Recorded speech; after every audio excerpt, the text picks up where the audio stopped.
Hello అందరికీ. So ఈరోజు Sunday కదా ఫ్రెండ్స్. సో బ్రేక్ఫాస్ట్ కోసం పెసలు ప్లస్ బియ్యము. పెసలు 1 గ్లాస్ పెసలకి 1 గ్లాస్ బియ్యము ఈక్వల్గా తీసుకుంటే మనకి పెసరట్టు మంచిగా టేస్ట్గా వస్తుంది. So let's prepare.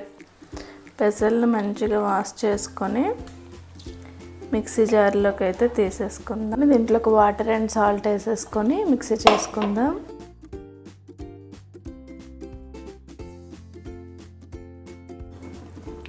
So friends, batter అయితే ప్రిపేర్ అయిపోయింది. కొంచెం క్రష్ చేసుకొని వేస్తున్నాను. డైజెషన్ మనకు కొంచెం ఇంప్రూవ్ అవుతుంది.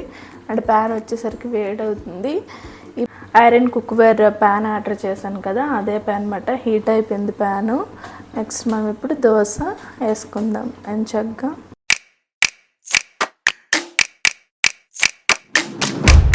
ఫ్రెండ్స్, మీలో ఎంతమందికి పెసరట్టు ఇష్టమో కామెంట్ చేయండి. వేడిగానే పెసరట్టు బాగుంటాయి అన్నమాట. మనం ముందే చట్నీ ప్రిపేర్ చేసుకోవాలి. మీరు చట్నీతో తినే వాళ్ళైతే దీన్ని ఇంకొక సైడ్ టర్న్ చేసేసాను. చాలా క్రిస్పీగా బాగా వస్తాయి కడాయిలో అయితే. వేడిగా క్రిస్పీ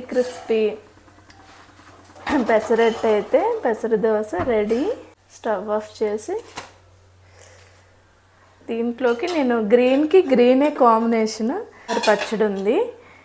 నేను నార్మల్గా చపాతీలోకి కూడా కొత్తిమీర పచ్చడి చేసుకున్నాను. హెయిర్ ఫాల్ ఉండదు మనకి.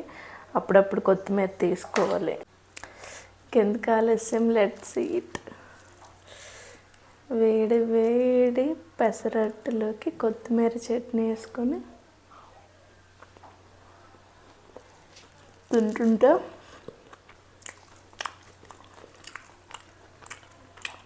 అది కదా. మీరు కూడా ట్రై చేయండి.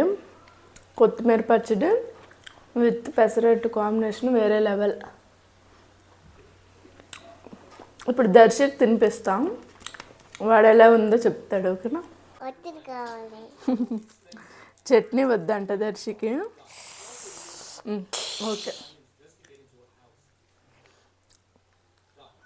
ఎలా ఉంది? ఇక్కడ చూడు, టీవీ కాదు. ఎలా ఉంది టేస్ట్? సూపరా? ఫ్రెండ్స్, వీడియో నచ్చినట్లయితే ఒక లైక్ చేయండి, సబ్స్క్రైబ్ చేయండి. బాయ్. Thanks for watching.